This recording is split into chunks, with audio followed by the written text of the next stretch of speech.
Hey everyone, it's Emily and Trey here. Before this episode starts, we want to invite you to this year's Sauk Center's Festival of the Arts. The Festival of the Arts is switching things up a bit this year. You can still find artist vendors set up throughout the park selling their handmade work. And this year, you'll also find art demonstrations, live music, a literary walk, food trucks, and artists painting murals on local business windows all down original Main Street. And Laura Packer, Minnesota's own award winning storyteller. So join us August 29th and 30th from 10 a.m. to 5 p.m. in Sinclair Lewis Park and Original Main Street in Sauk Center, Minnesota. Check out saukcenterartfest.com for more information.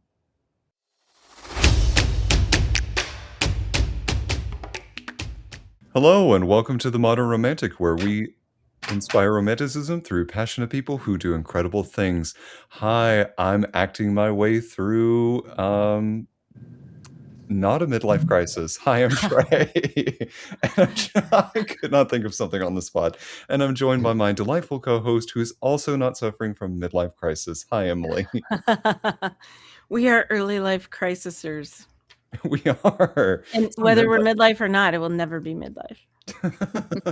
True, because we're always living life to the fullest, like That's every right. day. How are you, Emily? I'm living life to the fullest every day. How are you? I have to say I'm ecstatic. Can I share some news? You must. Okay. So I know I've shared it with you, but for our audience, I have been given the clear to announce that I have been cast as Claude Frollo in a local production of The Hunchback of Notre Dame. So, yay! I'm so stoked. This has been on my bucket list roles for a while. This show is rarely ever done. It is a show that I can use more classical technique in, which I'm ecstatic about. So I'm very excited to be joining the Little Theater of Gastonia in their production of Hunchback of Notre Dame, July 24th through August 2nd. So if you're in the Charlotte area, please go search tickets. There is a pay what you can night available for those that may not be able to afford the full price tickets. There is a pay what you can evening. Details are on their website, and we'll try and include that in the show notes. But that's my big news. Yay! Very nice. Congratulations. Thank you. That's wonderful. I feel like, I want to ask though, before we get to our guest, hmm because I know that's what we're here for, but I want to know why this role is on your bucket list. So, lower voiced men's roles are very seldom in musical theater. Like you can think of The Beast and Beauty and the Beast. You can think of recently Hades from Hadestown. Mm-hmm. Um, but lower voiced men in particular are rarely ever written for, and this is one of those roles that was a almost a one-to-one transfer from the animated movie into on stage. Of course, voiced by Patrick Page. So it's nice to be able to walk into a show and know that it's going to fit my voice better than some things. The higher that with other things that are written for like baritones, they expect you to be able to hit like super high notes. My voice does not do super high. My voice does like low. So it's, I also look at it like a character that is, yeah, he's a villain, but with every villain, there's a lot of complexity to him. And I don't always just want to play him as a monster. I want to make sure that his humanity is also present at the same time as his obsession. So I enjoy these complex characters. Awesome. Good answer. Thank you. You know who else I enjoy? Our fantastic guest this evening. Emily, Excuse so me. sorry. Would you do us a favor and introduce our fantastic guest? Absolutely. We have from television and film and theater and improv and stand-up and comedy, and I guess that is stand-up. Anyway, we have Vicki Kelleher with us today. Welcome to the show, Vicki. Thank you. Thank you for having me. Yeah, thanks so much for saying yes. You listed so many things there. I'm like, wow, she sounds impressive. But then, Impressive and funny. well, we'll see. Well, For our audience that may not be familiar with you, I would love for them to hear your origin story into um, really into art in general. Art in general. That's a deep one.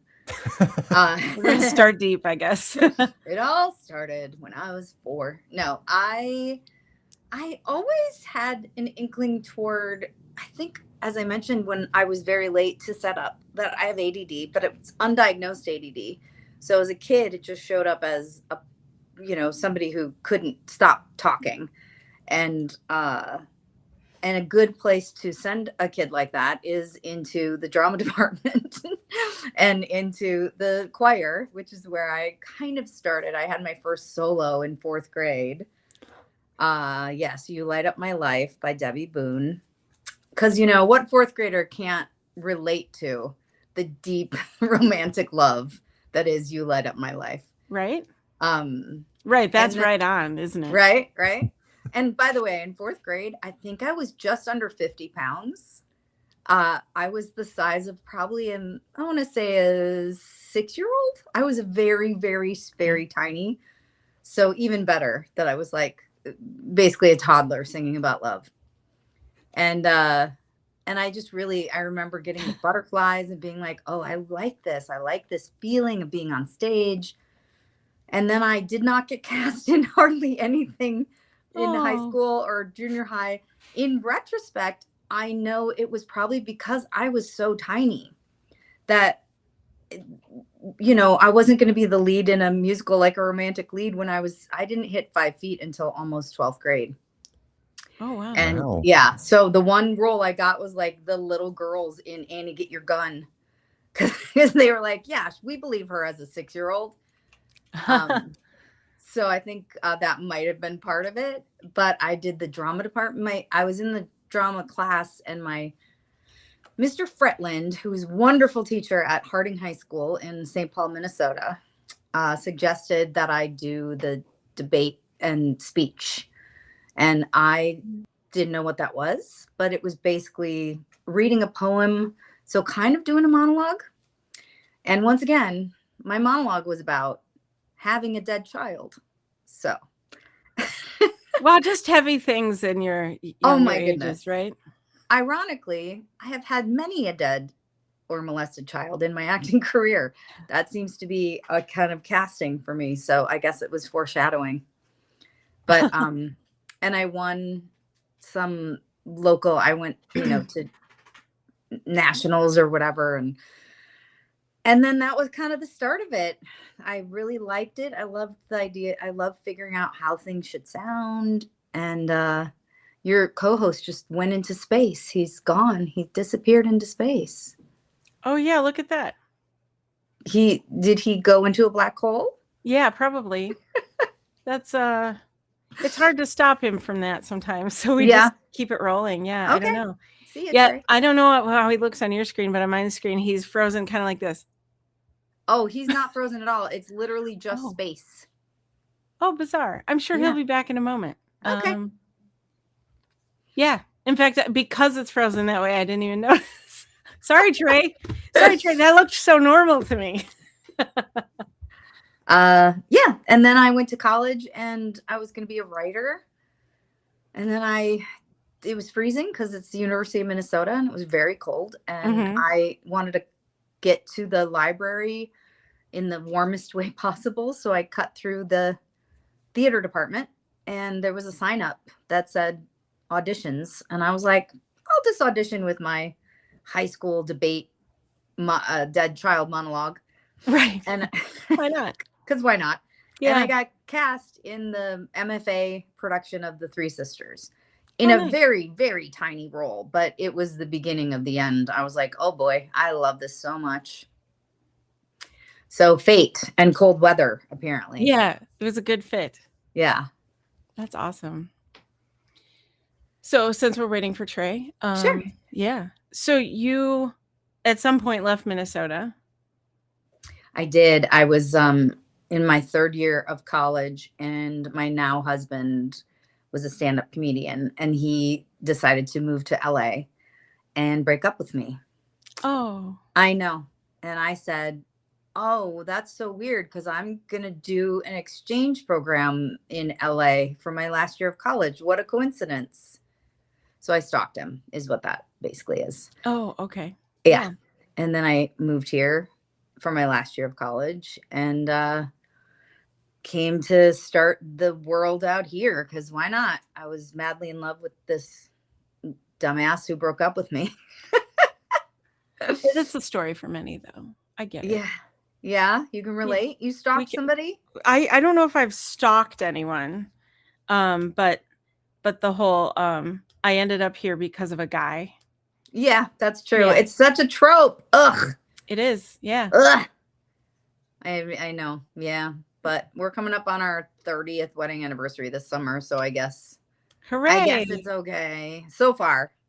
It's working out for a little while. Yeah, so far. We'll see. So comedy's like this thing that I feel like I don't know if that takes a different kind of guts than like regular stage performance. Maybe it just seems that way to me. But I feel like that's something that I mean, was that an accidental thing or is that because of him or like how did that the comedy side of my life? I would say I think it was also started a couple parts. One, again, ADD is a real gift and a curse because you don't edit so much your mouth, which can make you very funny kind of by accident because you just say things you're thinking that other people might not have said out loud. And then I think because I was so little, physically little, I just had to find a way to make people laugh, probably so they wouldn't beat me up. It's a survival tactic then. Survival techniques. That's right. That's right. But a lot of people do, because I started stand-up just last year, and a lot of people have told me that that's like their greatest fear is stand-up. Okay. And I guess I just had I had 27 years of being an actor. So it kind of felt like it prepared me a little more than maybe somebody who just never been in front of anybody. Sure. I could see that. Yeah. Because you're at least comfortable on the stage. You're comfortable with the crowd and things like that. It's just a matter of the funny part. Yeah. Well, yes, the funny part. And there's a lot of I don't know. There's a lot of how my brain just looks for that in day-to-day life and then remembering to write it down and figure out how it could be, funnier and studying acting for so long and reading so many scripts. And I've been an acting coach as well. So you get something and you get 15 minutes to get the person, making it really funny. So you got to really learn fast how to find it. And I've had many years of that. So yeah, that would be a skill. Yes. Yeah, because Trey and I started the podcast when we worked together at in a retail store. Long time ago now. Yeah, and we would always say, "Oh, we're hilarious. We should start a podcast." And there was a Comedy Zone in town, and they did like stand-up classes and things like that. I looked into that once, but I was like, no, that's too stagey for me. We could start a podcast. And then like 8 years later, when the pandemic hit, we actually started the podcast. And I don't know if we think we're as funny as we did then. But that's the comedy been part doing of it for a minute. So we have, something's working. I looked and we have 160 some episodes now. And I was like, what? That's amazing. I lost count. I wasn't even paying attention to that anymore. Yeah. Very cool. Yeah. That's really exciting. Well, congratulations. That's very cool. Because a lot of people talk about things and don't do them. Yes, that's true. And maybe we wouldn't have had it not been for the pandemic and having been furloughed and having months off at a time. And I think a lot of life changes happened because of the pandemic. A lot of people went, wait, what am I doing? Who am I actually? If I'm not just in the grind and just trying to make, money for rent and like, what is my purpose? It was kind of a nice reset button to a degree.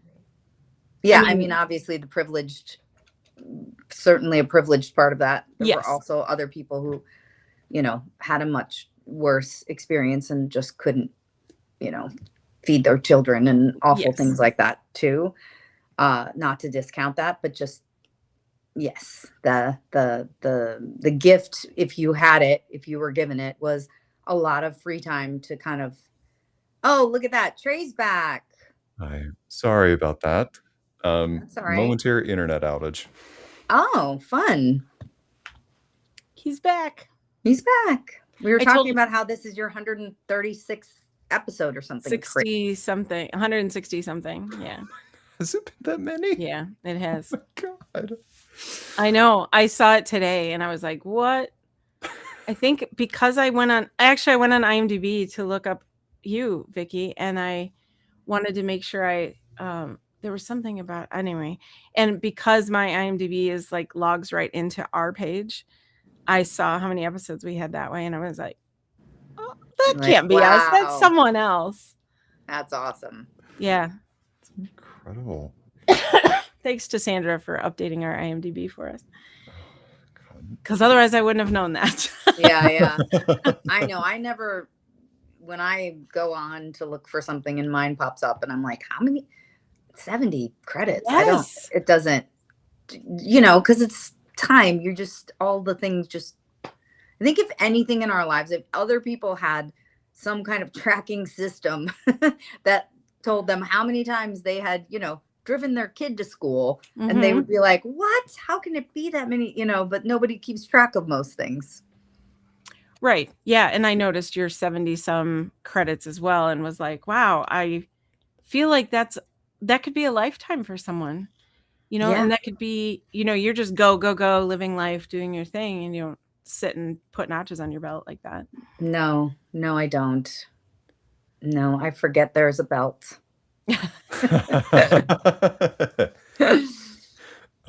We got a note from Sandra off to the side. According to her, apparently needs to be updated because we're actually up to 173. Oh. Well, look at that. Even more. Dang. We have to do something when we hit 200. Yeah, you definitely do. Cakes and balloons and things. Ooh, yes. Ooh, mm-hmm. I'll arrange for the confetti to fall from your ceiling, Trey. Yay! I'll arrange for a glitter bomb. No. Okay, how about 2,000 ducks in the pond that's near your house? Yeah, that would be awesome. Okay. Are we talking real ducks or like rubber ducks? Yes. You will not know which. It's just 2,000 ducks. It's okay. Okay. Vicky, I'll post about that. Sorry, go ahead. Yeah, no, you're okay. The one thing that as I was going back and looking through them and revisiting some of the things that you've been in, the thing that I notice in all of your acting credits is how present you are. And that's not something I can say about every actor, but you seem to be extremely present, very in the moment with you. Oh no. Oh no. It happened again. He's so out of the moment right now. Yeah, he was. You're very present, and then he's not present. And then he's completely gone. Yeah. I'm going to screenshot this because on my screen, again, he is frozen like this. I see him that way now. I see him that way now. Ready? There. There. Captured forever. And then he just disappeared. Oh, this must be killing him. This. I'm sure that's frustrating. Yeah. Is he in the same town as the No, he is in the Carolinas. So maybe there's a storm or something. There could be, yeah. He's near Charlotte. So I don't know. I can't just walk to his house. No, to find out what's going on. I was gonna say I was waiting for yours to go out, but no, it'll be a different. No, it's totally different. Thankfully, different state, different everything. So yes, that's one nice thing about Carolinas. Sorry. Oh, it's beautiful. Yeah, I've heard. Yeah, I've lived all over, and that's definitely one of the more beautiful places I've lived. Yeah. Well, and you were out east at some point recently, were you? Am I wrong on that? My daughter and I went to New York last June, Okay. just for a visit. It was her first time. She's 15, so 14 Oh, at the time. awesome. And yeah, it was pretty wonderful. It was fun to show her the city and go to the shows and do all the things that, I've been to New York many times, but I love it every time. Mhm. I wouldn't want to live there, but Yeah, same. yeah, at least not at this. I feel like I missed that boat. I should have moved there when I was like 18, and like then you're fine living in a closet with 7 other people, you know? But once you get past a certain age, I don't know. I feel like you're like, no, I can't. I can't do that. I can't trade my money for a shoe closet. Right. But I do love visiting. So yes, we Yeah. did see it. And then we come back to Minnesota usually every year, although this year we're not able to. Prices for tickets though. Oh my God. I know. Yeah. $800 a ticket. I was like, yeah, I love you people, my family, but geez. Yeah, that's especially if you're flying more than one person. Yeah. Yeah. It gets really, really pricey. Yeah. Hopefully everything will calm down at some point here. Jeez, I hope so. I hope so. Yeah. I'm not a fan of this timeline. Exactly. I'm not a fan of this timeline either. Yeah. Yeah. You mentioned New York. There's something about New York, if you haven't been there, that I noticed was like the vibe that people talk about New York having is very real, and you don't really realize it until you're there. Yeah. It's one of those things that, like, if you've not been there, it's something they talk about, but you don't really know. Yeah. Until you're there. And then it's like, oh, absolutely, this is what they're talking about. Yeah. Yep. 100%. And it costs $1 billion to eat out every day. Because, yeah, I had a friend who lived there. She lived there for 9 years. She never once turned on her stove or her oven. And she actually used it for storage, which is very common there. For her, she was writing on a show, so she was just gone all the time. And then she would just get food to go. But I was like, I came over and I opened her oven and there was pants in there. And I was like, what the heck? She's like, oh, I don't cook. This is New York. You don't cook? I went, okay. I can't relate to that. This is my dresser now. Yeah, exactly. But she needed it because they're small apartments. Yeah, I believe that. Yeah, that's I went to New York Fashion Week there. Oh, okay. That's and that fancy. was really fun. That was everything I hoped and dreamed it would be too. Yeah. And I remember we did that where we were like, oh, we'll just get lunch at the hotel. Like there's a little cafe there, whatever. We'll just get lunch at the hotel. And it was like, it broke us. Yeah. Lunch at the hotel was insanity. Yeah. It was it was still worth it for the experience, but yeah, you're right. Eating out is rough there. Oh, he's back again. He's back again. I am so sorry, both to our audience and to you, Vicky. My sincerest apologies. It happens. You don't have control over it, do you? I don't. I wish that I did. If you could just get control over that. We got a good screenshot out of it anyway. We did. It was beautiful. Oh, great. Oh, I'll send it to you. Oh, please don't. No? Okay. I'll send it to Vicky. Yes, please. So we were talking about how she'd gone to New York and took her daughter, and we talked about comedy a little bit and how she got into that. Where shall we go next? A question about comedy, because I am not somebody that does comedy very well, but I tend to think of it in terms of like a 0 to 100 whenever you're applying it to acting. Like 0 being it's more serious, turn it up to maybe like 25, you get some like slice of life, but a little bit of comedy thrown in, and then full 100 is like full camp. Yeah. When you're approaching a script and reading through it, are there indicators to you to like identify for you how much of like that comedy approach that you need to take, or do you just kind of like apply your own Vicky-ness to it? Kind of a little of both, but I would say, usually you get a really good idea of what, for example, I had an audition last week for Shrinking, right? Mm. If you've seen the show, you know the tone. So you know the levels that they go to. So most of the time you're given a good barometer of, the way I would audition for a role on Shrinking would be really different from if I auditioned for a multicam sitcom. Like, are there any multicams? Right. Well, yeah, George and Mandy. That's George and Mandy's First Marriage is a multicam sitcom.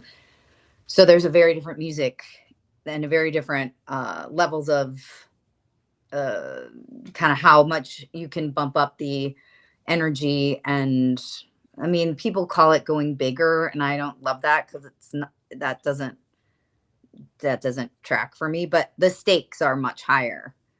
I used to teach at a place called Leslie Kahn and Company. They're wonderful. Leslie's amazing.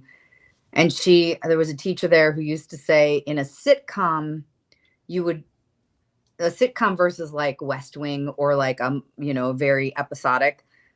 On a sitcom, the stakes of having pepperoni pizza would be huge. You'd be like, there's no pepperoni on my pizza, like crazy. Whereas on the West Wing, the stakes of a nuclear attack would be very low. They'd be like, sir, there's a nuclear attack about to hit them. Right. So it's like the stakes are just very different depending on the show. And then ultimately, I think you can't help but bring yourself, because there you are. I read the most beautiful book. I just finished it last night. Wally Lamb's. Have you ever read any Wally Lamb books? He wrote She's Come Undone. And I know this much is true. Just a beautiful writer. But in the end of the book, somebody asked the artist how much of him was in his art. And the person said, imagine taking a stained glass window, like I'm, as the artist, am a stained glass window, and you shatter me, and then you build a new piece of art. There's still pieces of you in that as you create. I just thought that was such a beautiful way to, and I have to memorize the exact phraseology now, because I love that image of there is still pieces of you, but you've made a whole different thing, hopefully. Yeah. I like that a lot. I'm curious, Emily, because to take that analogy but apply it to your art, is there something inherently Emily that you put into each of your photographs that you take, or into any of the costumes that you do? Or do you feel like it's based in something else? Oh, well, in costumes, it's pockets. I learned how to do pockets because I love them so much. I sew as well. Oh, awesome. And it's a deal breaker if something doesn't have a pocket. But if I love it, even if it doesn't have a pocket, now I put a pocket in. I've learned how to do that. That's awesome. Yes. Because how do you not have pockets? I don't understand. Hashtag justice for pockets. Right? Justice for pockets. I can get behind that. Yeah. Yeah. And I've found myself putting pockets in things that would normally never have pockets, like a cape.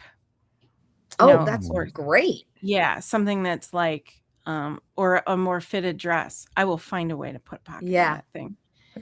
So yeah, there are surprising pockets and things. And I usually make them, if I can, I will make them as large enough to fit an entire water bottle in it so that you cannot tell there's a water bottle there. That's awesome. That's the idea. Yeah. Like I want a big cell phone to fit in there. Yes. Yeah. I made a pattern of the perfect size pocket. And then I just got a dress at the thrift store that I really love. It's like 2X. It's too big, but I'm like, I can sew it. I can make it smaller and I can put pockets because the seams are on the side and it will fit my big phone. Yes. Oh, there's my daughter. Look at that beautiful girl. Oh, yeah. She's gorgeous. That's a great smile. She has a great smile. So yes, I think you can't help but imbue anything creative with part of who you are. That's part of being creative, is that you're putting a little bit of your soul and energy into something. Otherwise it's just, a spreadsheet. Yeah, and that's why people would hire or commission you to do something artistic because they like what you bring to it, Hmm. I would assume. Well, and in this world of actors, there's a lot of stuff that you have no control over. One of them being your essence, right? Like who you are. Did you ever read the book Blink by Malcolm Gladwell? Heard of it, have not read Mm-mm. it. Fascinating book. Okay. Recommend it. All right. But his whole thing is that people innately have an instant reaction to somebody and they've made a decision. It's like uh instinct that they have to have basically so they don't die. Yeah. But it's become, part of, so that within the first 10 seconds of meeting somebody, you make some sort of judgment based in your experiences in life, whatever. Um and this isn't a side part, but in the book they talked about, I think it was Germany, but not 100%, where they did blind auditions for cellists. They did blind auditions for the first time, and for the first time a woman cellist was accepted into the orchestra because they basically figured the minute the people saw a woman, they changed how they heard her music. Wow. Because they Wow. just decided that men are better at it. And so once they did a blind audition, women started getting in, and you don't even know that you're necessarily doing that. My essence as an actor, I remember when I was like 27, 26, I was just starting here in acting classes. And I still looked very, again, when you're short, they think you're younger, Mhm.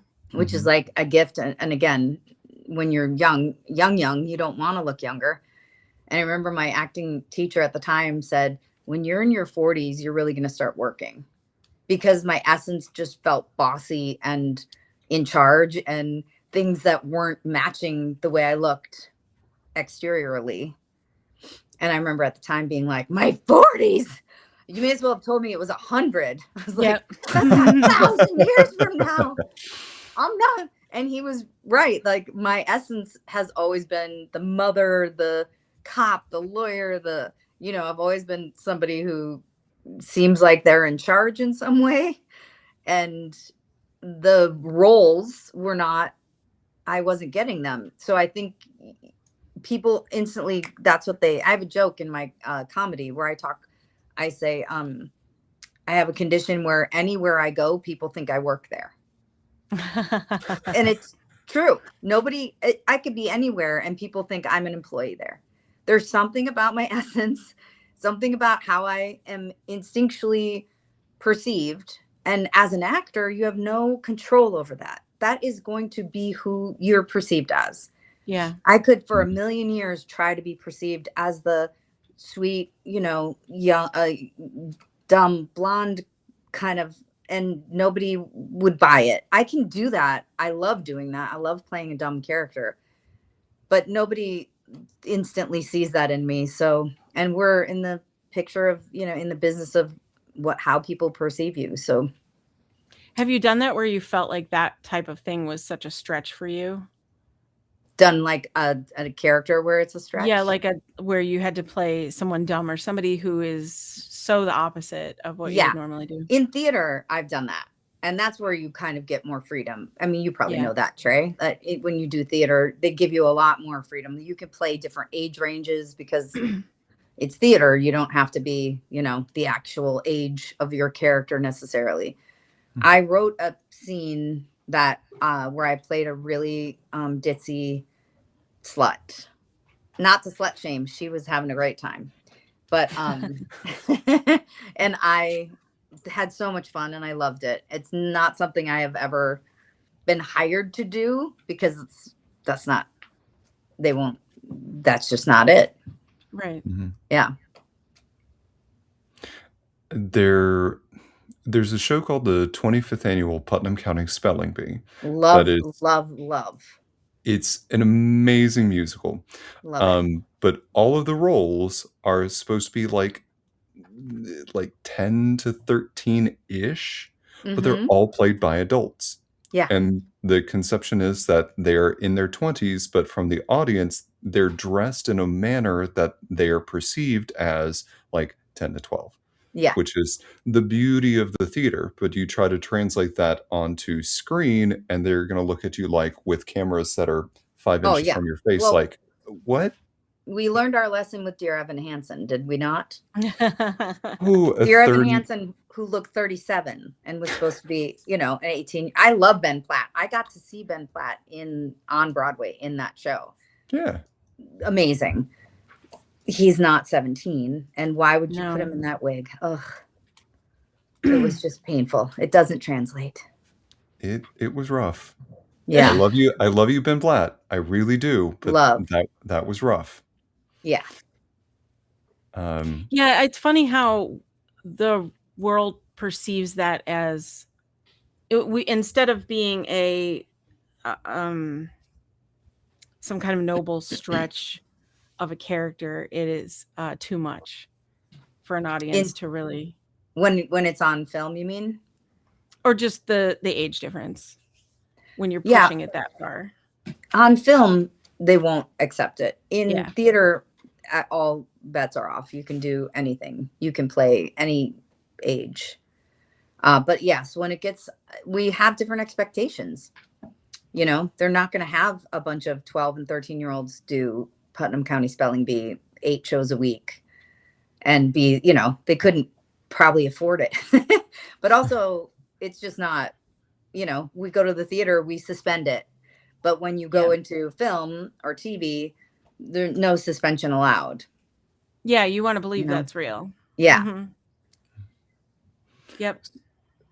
So this is a question that I've pondered before, but I'm curious your response. For things like theater or things like television, like we're still effectively sitting in a dark room with 4 walls watching a screen, like something sometimes with a proscenium, proscenium being the screen around the thing that you're looking at. So it's still being framed in a method. So what is it about walking into a theater where you're watching a musical, a play, what have you on stage, versus walking into watching a movie or something being filmed and played back for you? Why is there such a disparity between the suspension of disbelief? I think it's as simple as the camera gets so much closer.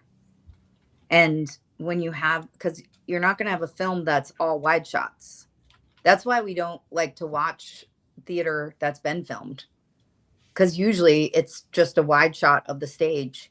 And when you're in it, when you're in the theater in the moment, you can't see their faces because they're 40 feet away, or depending on if you got the cheap seats. But when you're on film, and especially film, not even just TV, but film, they're here. They're like right up in your business, and you can't hide much there. So it feels more intimate. It feels more personal, I think, than the theatrical experience. Both are wonderful. That, and we all grew up putting on plays or in a play at school or some form of that, and we were exposed to that, most of us anyway, to some degree. So the idea that a play can have that stretch because we played a tree and we played a caterpillar and we played things that were bigger stretches than, just an age difference. Yeah. So I feel like that's something that is like from a young age, we're used to thinking in that way. So I feel like that might be part of it too. But I'll tell you, the acting is really different. I've had many clients as a teacher and as a coach where I could tell you within 5 seconds that they're theater actors. And I can go, I love you and I love what you do.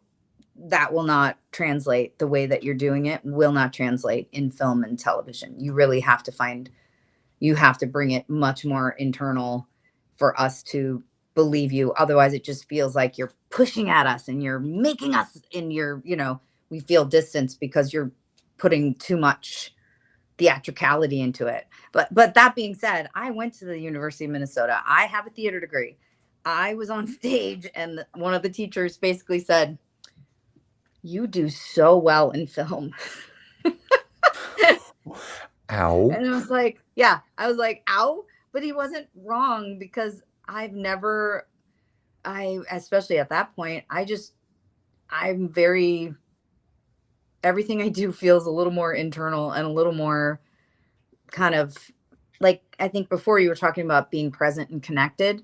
Yeah. When I'm present and connected with you guys right here and you can see my face, and it's a whole different world than when you're 90 seats back, and I am just not able to.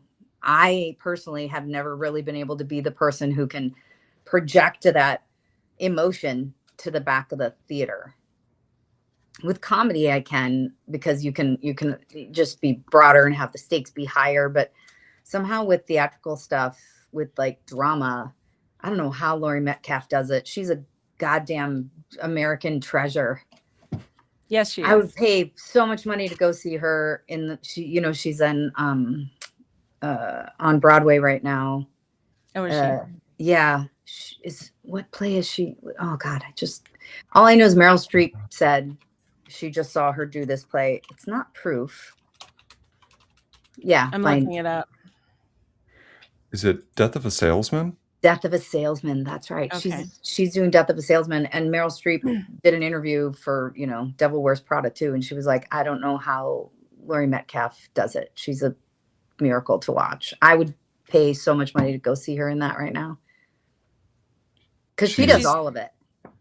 And she's, I believe, from Chicago. So She is, yeah, Steppenwolf Theater and that whole. yeah, that's exciting for me because I grew up near Chicago. So I like seeing the people from Chicago also do well out there. Yeah, So, yeah. me too. My best friend's from Chicago.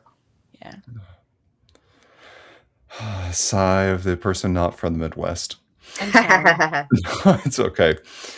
Going back to that earlier comment about being present, it's I would like to clarify to say that there are actors that I see that are very energized and they're just very on all the time, and then there Mhm. are actors who I meet that are just very much themselves, who are present both on and off camera.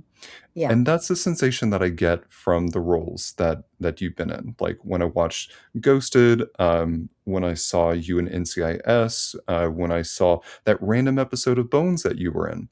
Yeah. Each of those times, it's you're showing up very much as yourself. And so where does that groundedness in your acting come from, do you think? Uh, I guess partially, again, how many times am I going to mention ADD? But I will. I do think one of the blessing curses of ADD is there really isn't, there's a reason that we are time blind, because you're just right here, which is why you don't remember you have something in 5 minutes. Because, I would go to acting class and I'd literally just not think about the fact that I have kids at home for that 4 hours. And I guess not everybody can do that.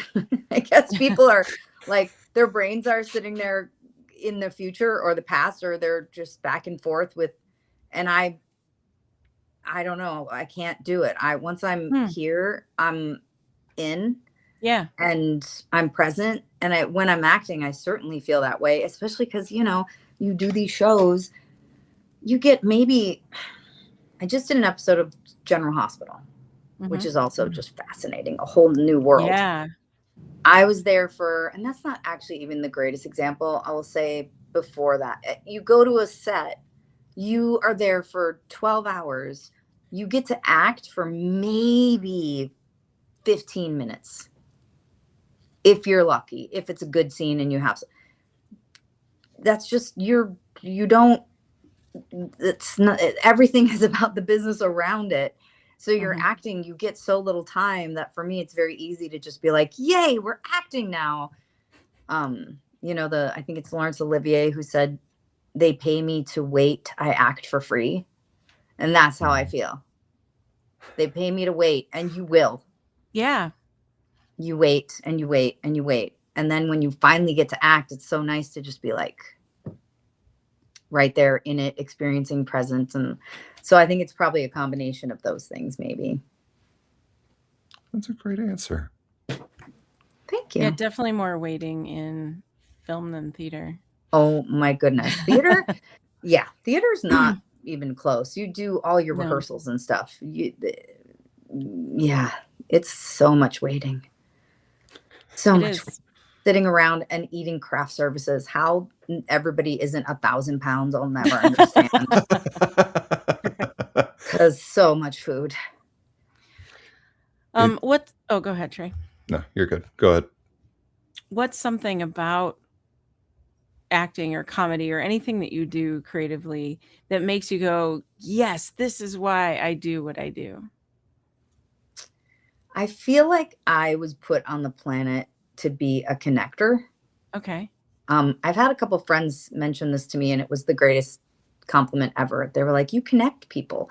Like I have a game night once a month. We play running charades and celebrity and all the Fun. good games. Mhm. And there's anywhere from 15 to 25 people that come, and almost never is it the same people. It's from all the millions of different places I've met people in my How life. wonderful. It's great. It's great. And I think that's why I love acting too, is like you connecting with somebody, you connect with your own, especially with comedy when you're doing something and something comes in your brain, you're like a conduit to something that was so funny and you're like, where did that come from?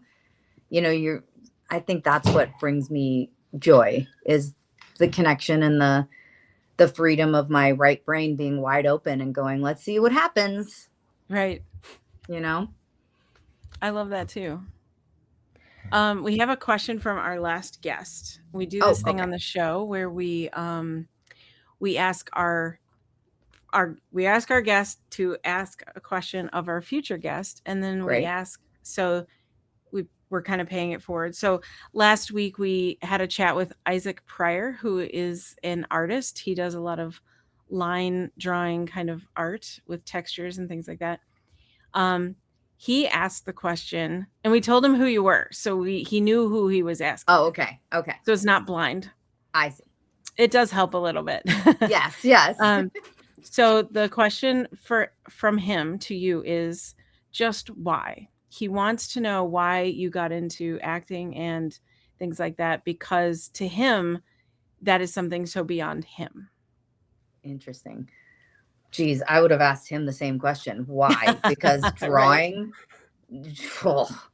drawing is like, that would be my idea of purgatory. If you said you're now in hell, start drawing things, I'd be like, well, forget it.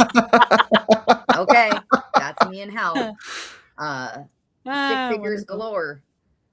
I think it's probably connected to kind of what I said right before, that I do it because it's such a raw form of human expression. Because as we get into this weird AI world, I know that human beings, human nature, your humanness Okay. will not be duplicable. Is that the word I want?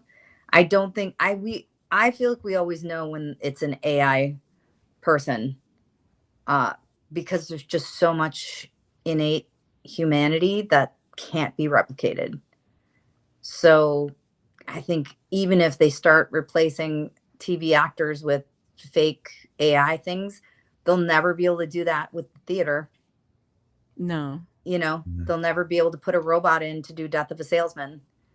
There's, one of my other all-time favorite books is Station 11, where it's kind of post-apocalyptic, and there's a group of actors that ride around in a caravan around this decimated country because people still want to feel emotions and things that they just won't get by living their day-to-day lives.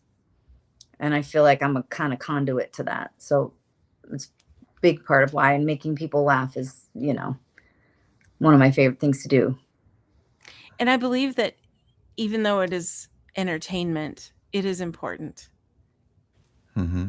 Connecting people to emotions like that, for sure. Absolutely. Even shows where you go, Grey's Anatomy, some people might go, ugh. But I think people cry watching Grey's Anatomy that would otherwise not cry in their life. Mm-hmm. And you have to. that, you have to do all those things. You have to cry and laugh and, all the things that are human expressions, you have to do them. And if you're a person who is in the middle of some place in the world where that's just not acceptable, they still watch a TV show and laugh or cry because one of their favorite characters died or whatever. I think it's so important to our humanness. Yeah, I think everyone has some story, whether it be theater or film or television, that really struck them somehow and Absolutely. affected them and changed their lives somehow. What was yours? Oh, that's such a wow, what a good question. I love it. Well, early on, it was probably The Princess Bride. Oh, one of Oh. my all-time favorites. Yeah.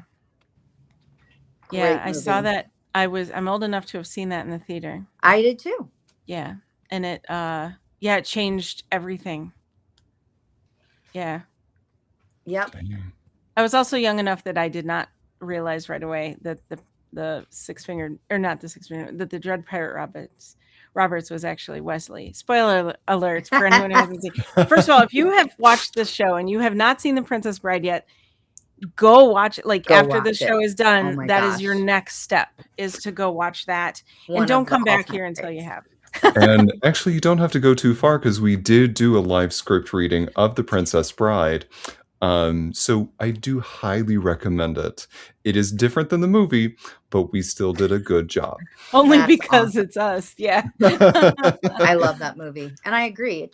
I think it changed a lot of people's lives that way. Mhm. What was yours, Trey? Yep. What is yours? I was truly trying to think about it. Believe it or not, Into the Woods, the Sondheim musical. Okay. Um, because we've talked about the reality of things and how theater can be a suspension of disbelief. But the thing that I love about Sondheim is no matter if it's a suspension of disbelief, he's still holding a mirror back up at society. Mm-hmm. And people go into the theater thinking, oh, haha, this is, a fun little thing about fairy tales connecting each other. Yeah. And you walk out of it going, these are real people going through real things in a Yeah. fantasy setting. And you get into act two and you watch how these people have to deal with the repercussions of the choices that they made after the quote unquote happily ever after ends. And it is some of the most heartfelt displays of humanity that Mm-hmm. you could possibly get out of a musical. And so I remember listening to that score and watching it for the first time and sobbing my eyes out when you get to the end and you hear no one is alone. Be careful the things you say, children will listen. Yeah. Those are so incredibly powerful songs. So Yep. I that's agree. that's the first time. How about you, Vicky? Mine was probably General Hospital. Yeah. Really? Yeah, because I remember would watch with my sister and my mom. So there was already the community of we'd lay on the couch together and watch the show. So we had a language of, and it was during the Luke and Laura, which Oh, was the yeah. biggest, most The watched. original one. Yeah, Okay. was the most watched TV wedding in the history of television at that point. Yeah. Wow. And I remember, and also I always say I should have known I was going to be an actor because there was a oh my God, Christopher Cross song that was about Laura on the show. It was called Think of Laura, but laugh, don't cry. It was a very, very well-known song. It was on the charts song. And I sat and listened to that song on my tape recorder while looking in the mirror and crying. Watching myself cry. I'd be like, replay it and look in the mirror and be like, watch myself cry, rewind the tape, watch myself cry. I should have known I was going to be in it. My mother should have instantly put me in acting classes because what are you doing? But, the family time and stories that are, they capture you every day, 5 days a week. I mean, crazy. So being on the show was a really fun kind of full circle moment. Yeah. I was about to say that. Like Yeah. how cool that you got to be part of it then in Yeah. that way. Yeah. That's great. Hopefully your family was watching that too then. It will be out in June, so Oh, we'll okay. see. But Okay. or we are in June. I don't know, some point. I think to your point though, I bet Hamilton is the thing that the generation, just will be like, that was the life-changing musical for me. There's a question Sure. from a podcast that I listen to is, what is the thing that you said culture is for me? I feel like this is the other part of that question is what is the thing that oh no, I've forgotten the question, but I think it's along that same vein. So to Bowen Yang and to Matt Rogers, thank you for the inspiration. So Um, go ahead. I was about to do the same thing. You go ahead, Emily. Our next guest that I want to ask you to ask a question Yes. for our next guest is Mika Cook. Mika spells her name Mica. So it looks like Micah, but it's Mika. Okay. She is an Austin, Texas based, she's a food photographer. She's a multi-sensory food enthusiast. Okay. And as she likes to put it, she's also a drama starter in the best possible way. So she has like a really cool website and right on the front page it says, all the plates a stage and we are merely players. That's cute. So I'm wondering what question you might have for Mika. Gosh. I wonder, has she ever been tired of seeing a chicken? Like, is she ever just done with a certain type of food that she has to take pictures of? Is there something where she's like, I will do it no more? I'm writing this down. You know what I No mean? more quiche. I mean, I did a commercial once and the food person had to put, it was for chicken something, I don't remember, some fast food. And they have a food person that's their whole job, is to spray oil and stick steam up the butt of the chicken so that it comes out looking like it's hot and fresh. And and I just thought, how does one start that life? Were they doing that at Thanksgiving? What? Right. How does one become a person who sticks a tube up a chicken to make it look like it's fresh and juicy? I don't know. What's the trajectory of that world? I don't know. I mean, I've done some food photography, but nothing to that degree where I'm taking artificial means to make it look fresher. Yeah. So we'll dive into that. So next Monday, live on our show, we will have Mika Cook. Amazing. It's a good last name for that job too. It is, right? Yeah. Well, Vicky, I have to say this last hour with you, amid the internet issues that I've had, has been incredible. Oh, thank you. I have two last. Thank you. I have two last questions for you. Okay. One, would you come back? Not to put you on the spot on a live show. I'd love to. Yeah. Okay, perfect. The last question I have for you is, if you were to sit down with anybody, alive or dead, and have lunch with them, who would be on the opposite side of that table from you? Who would be? I mean, there's so many people dead and alive. The first person that comes to mind is Bette Midler. Oh, yeah. Fabulous answer. I got to see her in concert a couple times. I watched Beaches 10 times in the theater. Mm-hmm. And it was one of the first VHS tapes I owned. I just think, and now she's like political and I bet she's a freaking blast. And I would just love to have like any time getting to know her, becoming her new best friend. Right? Yeah. So, Bette Midler, we're going to be emailing you and Please. connecting you and Vicky. Oh my God, right. My dream. Do you know, I almost met her. Because I snuck backstage when it was her show. It was at the U of M. It was at the theater on the U of M campus. And so I knew a way in the back. So I snuck backstage. She was about 15 feet ahead of me, and I was walking toward her. And then a security person came up and said, Oh, "Excuse me, can I help you?" And I was so dumb. And I just got so nervous, and I just said, no, I'm okay, but boy, your breath is good. Are you chewing gum? And he's like, "Get out of here." I was like, oh, I don't know what I was thinking. I should have Well, just said, "No, I'm okay," and just had confidence. But instead, I was just like, I'll befriend him by talking about Wrigley Spearmint gum. What? Ugh.